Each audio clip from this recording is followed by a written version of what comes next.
학생 관리 노하우에 대해서 여쭤보셨는데, 네. 제가 요 얘기를 답을 말씀을 드릴 때 조금 약간 방향성을 바꿔서 이 질문을 학원의 본질과 연결시켜서 저는 조금 말씀을 좀 드리고 싶어요. 결국은 학원의 본질과 학생 관리하는 것과도 맞닿아 있기 때문에 저는 학원의 본질은 크게 세 가지라고 생각합니다.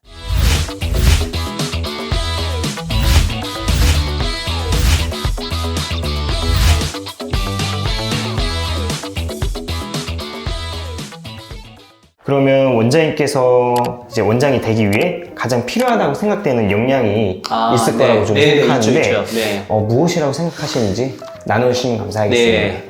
우선 지금 영상을 보시는 분들은 거의 대부분이 원장님들이실 거잖아요. 그죠? 그래서 학원장이 조금 가져야 될 어떤 그런 요소들, 그런 것들을 조금 한번 말씀을 좀 드려보겠습니다. 일단은, 학원장은 반드시 좀 눈을 가져야 되는데, 좋은 강사를 뽑을 수 있는 눈을 저는 좀 가져야 된다고 생각을 합니다. 왜냐면은, 이제 저는 더 이상 수업을 하지 않습니다. 좀 하는 것들이 많다 보니까 영어학원도 해야 되고, 수학학원도 해야 되고, 또 컨텐츠 개발도 하고, 뭐 상담이라든지 관리를 해야 되기 때문에 수업에 이제 손을 거의 다 놓았어요. 네, 그러다 보니까 좋은 선생님을 뽑아야 되잖아요. 네. 그런데 그 좋은 선생님들 뽑는 눈이 원장에게는 가장 필요하다고 그래서 저는 생각을 하고요. 몇 가지 뽑으면 안 되는 그런 선생님들의 유형이 있는데, 이제 제 경험에 비추어서 지난 11년 동안 많은 선생님들을 조금 채용을 했다 보니까, 그 노하우를 좀 말씀을 드려볼게요. 첫 번째는 면접 자리에서 지난 직장에 대한 부정적인 이야기를 많이 하시는 선생님은 채용하면 안 된다고 생각합니다. 네네. 그분은 기본적으로 부정적인 선생님이에요. 그리고 우리 학원에서도 긍정적인 것보다는 부정적인 요소를 찾을 가능성이 저는 높다고 생각합니다. 그래서 이전 직장에 대한 부정적인 이야기를 많이 하는 선생님은 채용하지 않는 것이 좋다. 네. 두 번째는 면접 자리에서 급여라든지 근무 환경이나 여건에 대한 질문을 일정 선까지는 괜찮은데 질문의 대부분이 그런 질문이 선생님은 채용하면 안 됩니다. 네네. 네. 같은 이유로 그 선생님의 목적이 학생의 수업이나 관리가 아니라 내가 얼마를 받을 수 있느냐, 내가 어떤 환경에서 일할 수 있느냐가 목표일 거기 때문에 학원의 본질인 그런 수업과 관리보다는 다른 거에 관심이 많을 가능성이 저는 높다고 생각합니다. 그래서 돈 얘기 또는 근무 여건에 대한 이야기가 많은 선생님은 저는 뽑지는 않습니다. 세 번째는 이게 대화를 진행하다 보면은 원장이 말을 할 때도 있고 강사가 말을 할 때도 있잖아요. 이게 그 면접을 보시는 분이. 그런데 학원장이 이야기를 할 때 그 말을 끝까지 경청하지 않고 중간에 끊고 본인의 질문이나 할 말을 하는 경우가 꽤 많아요. 저는 그런 경우는 조금 채용을 좀 고려를 심각하게 좀 하는 편입니다. 그래서 경청을 얼마나 끝까지 하느냐를 저는 좀 보는 편이고요. 그리고 면접을 진행을 하실 때 면접 제의를 하기 위해서 문자를 보내거나 뭐 전화를 하거나 하잖아요. 네네. 그때 느껴지는 그 선생님의 어떤 애티튜드 또는 예의라든지 인성이 분명히 있습니다. 그게 체크가 돼요.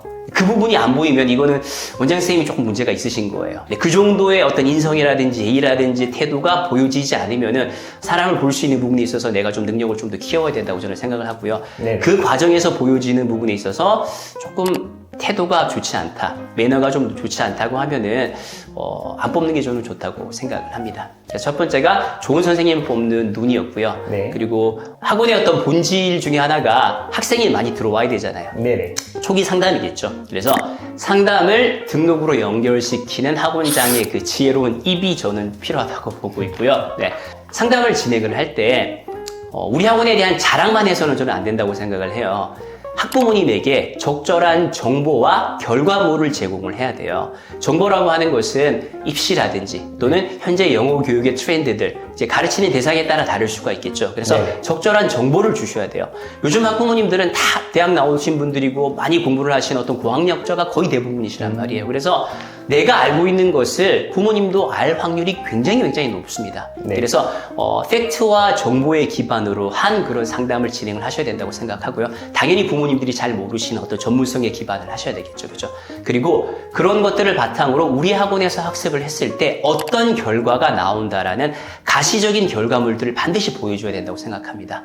그래서 많은 원장님들 그렇게 하시겠지만 우리 학원에서 공부하면 이렇게 영어를 말할 수 있습니다 라는 어떤 그런 영어 말하기 대회 상장이라든지 어떤 뭐 말하는 영상이라든지, 중고등이라면 어떤 시험의 결과나 내신이라든지 입시의 결과들이 있겠죠. 그렇죠? 그런 것들을 좀 잘 포장을 하셔서 결과를 보여주셔야 되고요. 또는 라이팅 결과물, 네. 테스트 결과물, 실제로 학원에서 아이들이 학습한 결과물들이 있잖아요. 아이들 손때 묻고 뭐 이렇게 조금 꾸깃꾸깃해지고 선생님이 체크도 좀 되어 있고 빨간색으로 좀 첨삭도 되어 있고 그런 현장성이 막 묻어나는 그런 결과물들이 있잖아요. 그런 거 보여드리면요, 부모님들이 정말 막 많이 보세요. 그런 것들을 좀 보여드리는 게 굉장히 좀 중요하다고 생각하고요.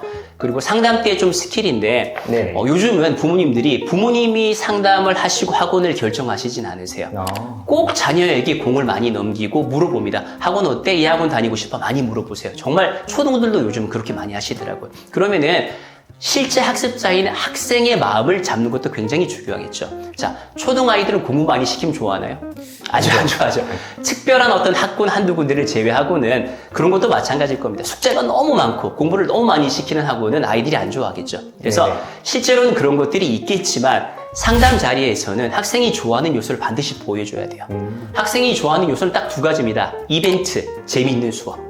그렇죠. 네네. 그래서 이벤트를 저는 강조를 많이 합니다. 마지막으로 학원장은 그 경영을 해야 되잖아요. 그러다 보니까 좀 들어야 할 말과 걸러야 될 말을 좀 이렇게 구분할 수 있는 귀가 저는 또 좀 필요하다고 봅니다. 이제 교육은 트렌드라는 게 있잖아요. 그 트렌드가 많이 바뀐단 말이에요. 근데 그 트렌드가 바뀌었다고 해서 무조건 우리 학원에 다 도입을 할 수는 없어요. 그래서 그것이 우리 학원에 잘 맞는 어떤 흐름인지 또 잘 도입을 시킬 수 있는지를 잘 검증을 하셔야 되고요. 그리고 그것들이 이제 학원의 접목이 될 때, 선생님들이 어쨌든 실무적인 선에서 일을 하셔야 되잖아요.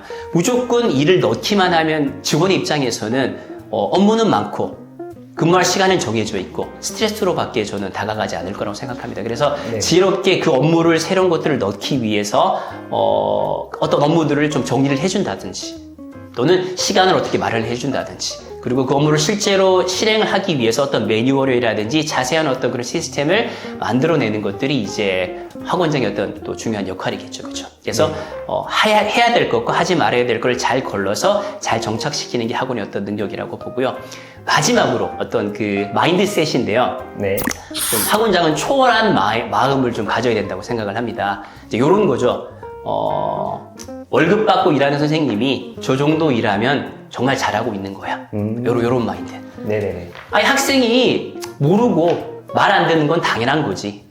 학원비 내고 학원 보낸 학부모님이 이것저것 많은 거 요구하는 건 뭐 당연한 거야. 이런 기본 마인드셋을 가지고 있으면 어떤 문제가 생기더라도 좀 객관적으로 그걸 바라볼 수가 있고요. 또 좀 긍정적으로 문제를 좀 잘 해결할 수 있다고 저는 봅니다. 네. 원장님만의 혹은 학원만의 원생관리 노하우가 있다면 네. 어떤 부분이 있을까요? 학생 관리 노하우에 대해서 여쭤보셨는데, 네.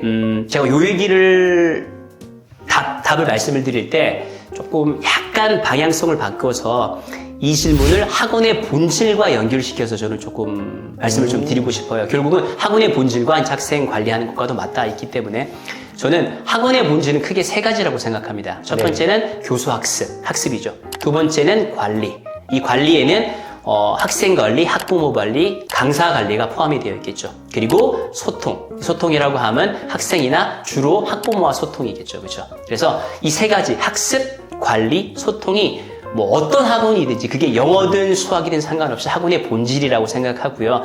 이 세 가지를 적절하게 잘 활용을 하시는 게 굉장히 중요하다고 생각을 해요. 우리 학원은 학습에만 집중하고 있는 학원이다. 네. 저는 장담컨대 절대로 성장하지 못합니다. 관리와 소통이 그만큼 중요하기 때문이라고 저는 생각하고요. 그래서 이 세 가지의 비중이 적절하게 잘 나누어져 있는지를 확인해야 된다고 생각하고요. 학습은 이런 거예요.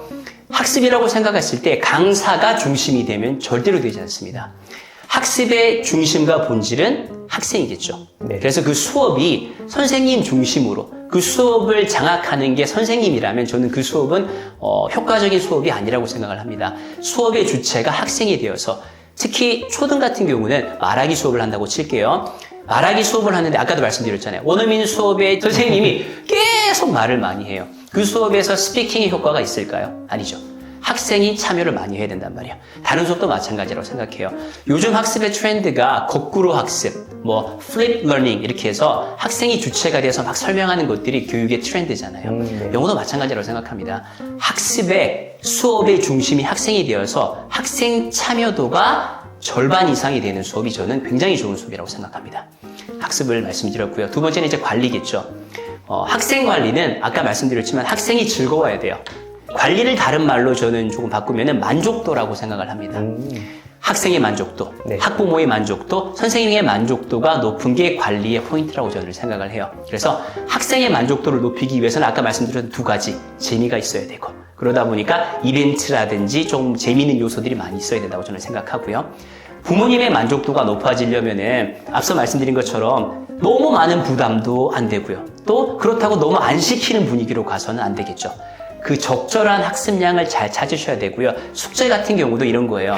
우리 지역에서 가장 빡센 학원, 이거 안 좋습니다. 제가 생각했을 때는, 특히 초등 대상이라면은 다른 학원보다 조금 더 시키는 학원. 요선이 저는 가장 좋은 거라고 생각해요. 숙제의 양도 마찬가지고요. 그러나 그런 학습을 바탕으로 진행이 되겠지만 부모님 입장에서는 또 적절한 피드백을 받기를 원한단 말이에요. 그래서 문자라든지 학습 리포트라든지 저희 같은 경우는 이제 그 주간 월간 학습 결산 문자를 저희는 입이 떡 벌어지게 저희는 발송을 하고 있습니다. 이제 그것도 다 시스템으로 만들어서 그렇게 일이 많지는 않아요. 그러나 부모님이 보시기에는 야 이렇게까지 리포트를 보내주나 싶은 것들을 주간 월간 저희는 다 보내고 있거든요. 이제 그런 것들이 만족도를 높이는 학부모 관리겠죠. 자 그리고 마지막에 이제 소통이라고 말씀을 드렸잖아요. 그래서 그 소통 부분에 있어서는 결국은 학부모와 소통이 거의 대부분이겠죠. 소통은. 네. 그래서 그 소통의 어떤 창구가 여러 가지가 있어야 되는데 가장 만만하게 또는 쉽게 또 만족도를 높일 수 있는 그런 소통은 저는 문자라고 생각합니다. 그래서 저희는 정말 다양한 종류의 문자로 저희는 소통을 하고 있어요. 예를 들면은 담임 선생님들은 결석을 한 학생이 생기면 결석 사유가 행정실을 통해서 파악이 될 거잖아요. 네네. 예를 들어서 아팠다, 다쳤다, 컨디션이 안 좋다, 또는 어떤 대회에 참가하기 위해서 그러면은 그 내용들이 파악이 된 걸 바탕으로 담임 선생님이 반드시 당일에 전화 또는 문자를 발송을 해야 됩니다. 네, 예를 들어서 탄탄이 어머니 오늘 감기 걸려서 학원을 못 왔는데 너무 걱정이 돼서 문자 드렸습니다. 우리 탄탄이 잘 나을 수 있도록 챙겨주시고 내일은 건강하게 볼 수 있도록 뭐 이런 거 좀 상투적인 내용일 수도 있지만 거기에 마음을 담아서 진정성을 담아서 이름이 많이 들어가야 됩니다. 반드시 그런 문자 이름이 3번 이상 들어가야 돼요. 네, 그러면 부모님들은 감동을 받으세요. 우리 학원이 큰 학원이고 학생이 많은 거 아는데 담임 선생님 우리 애가 아파서 결석을 했는데 이름이 3번이나 들어간 문자를 보내주시네. 감동 안 받을까요? 저는 감동 받을 것 같아요. 네, 이제 그런 문자를 보내고 있고요. 또 이제 부서장들, 관리자들이죠. 저나 우리 팀장이라든지 교수부장님 같은 경우는 저희가 이제 1일 업무 일지가 있는데 그 1일 업무 일지에 모든 담임 선생님, 부담임 선생님은 칭찬받을 학생 또는 조금 약간 문제가 되는 학생들을 반드시 기록을 해서 제출을 해야 됩니다. 그러면은 그 관리자들은 거기에 나와 있는 칭찬받을 학생의 이름과 내용이 간략하게 나와 있겠죠. 그러면 그 칭찬의 내용을 또 동일하게 예를 들어서 탄탄이 어머니, 오늘 우리 탄탄이가 단어 시간에 평소와 다르게 10개의 단어를 모두 통과했습니다. 너무 대단한 것 같습니다. 꼭 칭찬해 주세요. 사실 요것보다 더 친절하게 문자를 보내시거든요. 네네. 그런 칭찬 문자를 또 매일 발송을 하고 있습니다. 그리고 학원장은 전략적으로 그 칭찬 문자를 보낼 때 늘 그렇습니다. 학원에 칭찬받는 아이들만 칭찬을 받아요. 그럼 선생님들도 칭찬받을 애들만 명단을 거기에 올립니다. 그렇게 하지 말라고 말씀을 하셔야 돼요. 칭찬받을 내용이 없지만 칭찬할 것들을 찾아야 돼요. 예를 들어서 매일 단어 통과 안 하고 매일 숙제 안 해왔어. 네. 그런데 오늘 이 친구가 단어를 다 통과하지 못했지만 5개를 했어요. 칭찬받을 일 아닌가요? 그렇죠. 네네. 숙제를 늘 안 해오는 애인데 오늘 숙제를 해봤어요. 칭찬해야죠. 이런 부분들은 이제 캐치해서 쏘라고 하시고 그 내용을 바탕으로 중간 관리자들은 문자 전송을 하는 거죠. 네, 그런 것들이죠. 네, 그리고 말씀드렸던 이제 뭐 주간 결산 문자, 월간 문자 발송을 하고 있고요. 그리고 밴드를 통해서 아주 우리는 또 이제 그 일주일에 한 2번 정도씩 그 담당하고 있는 그런 컨텐츠들이 있으세요. 학습과 관련된 것들, 이벤트와 관련된 것들, 학생 관리해야 된 것들 3가지 종류의 어떤 그 카테고리가 나눠져 있는데 그것들에 맞춰서 스케줄에 맞춰서 저희가 일주일에 2번에서 3번 정도는 밴드에 글을 올립니다. 그 밴드가 당연히 또 소통이 되겠죠, 그렇죠? 네. 그리고 각 반별로 저희는 이제 그 카카오톡의 단톡방이 다 형성이 되어 있어요. 네. 그 단톡방에 공지사항이라든지 숙제라든지 학원의 어떤 일정 같은 것들을 늘 행정실에서 올리고 있습니다. 그래서 소통을 좀 이렇게 그 어떤 학원보다도 원활히 하고 있는 그런 학원이라고 말씀드리고 싶습니다. 그래서 정리를 하면은 많은 얘기를 했지만 학원의 본질인 학습, 관리, 소통을 적절하게 잘 배분하셔서 학원을 운영하시는 게 어떤 걸 학생 관리의 어떤 핵심이라고 저는 생각을 합니다. 네, 그러면 인터뷰가 거의 마무리가 될 것 같은데요. 네. 원장님만의 앞으로의 목표가 있다면 짧게 네. 나누시면 감사하겠습니다. 네네. 알겠습니다. 제가 이제 개원 11년 차를 맞이한 학원장이고요. 그리고 개원하기 전에는 또 한 6년 정도 강사로서 생활을 좀 했었습니다. 그러면서 앞서 말씀드린 것처럼 정말 많은 영어 교육을 경험을 하고 그리고 여러 가지 강의 형태들을 접하면서 영어 교육은 이렇게 해야겠구나라는 어떤 확신이 좀 생겼고요. 그것들을 지금 우리 학원에 접목하고 이렇게 좀 대형 학원으로 성장을 하면서 어떤 확신이 좀 생기게 된 것 같습니다. 그러다 보니까 그런 것들을 어떤 교재라든지 관리 프로그램이라든지 또 제가 정말 중요하게 생각하는 어떤 매뉴얼에 다 녹아지게끔 만들어 놓은 것이 이제 내년에 제가 이제 지금 준비하고 있는 어떤 프랜차이즈의 어떤 형태로 교재와 관리 매뉴얼과 그리고 강사의 어떤 그런 수업 파일까지 모든 것들을 제공을 좀 할 예정입니다. 그래서 지금 저희 학원에 선생님들 말고 컨텐츠 팀이 따로 구성이 되어 있어요. 거기에 지금 한 5명의 선생님이 따로 이제 수업과는 별개로 근무를 하고 계신데 정말 열심히 입이 딱 벌어지게끔 만들 그런 콘텐츠를 준비 중에 있습니다. 그래서 내년에 저희가 이제 그 프랜차이즈가 시작을 하게 된다면은 또 많은 관심을 가져주시면 좋을 것 같고요. 네. 단순히 교재라든지 뭐 가르치는 것뿐만이 아니라 학원 성장에 꼭 필요한 것들을 다 좀 이렇게 노하우들까지 같이 묶어서 오픈을 할 계획입니다. 네. 네, 내년에 한 번 더 찾아와야겠어요. 네, 감사합니다. 네. 그러면 그 영상은 인터뷰는 여기서 종료가 네네. 되는데 그 많은 원장님께서 나눠주신 네네. 그런 좋은 내용들을 참고를 해주셨으면 좋겠습니다. 네네, 그럼 알겠습니다. 영상 종료하도록 하겠습니다. 네, 알겠습니다. 감사합니다. 감사합니다. 네.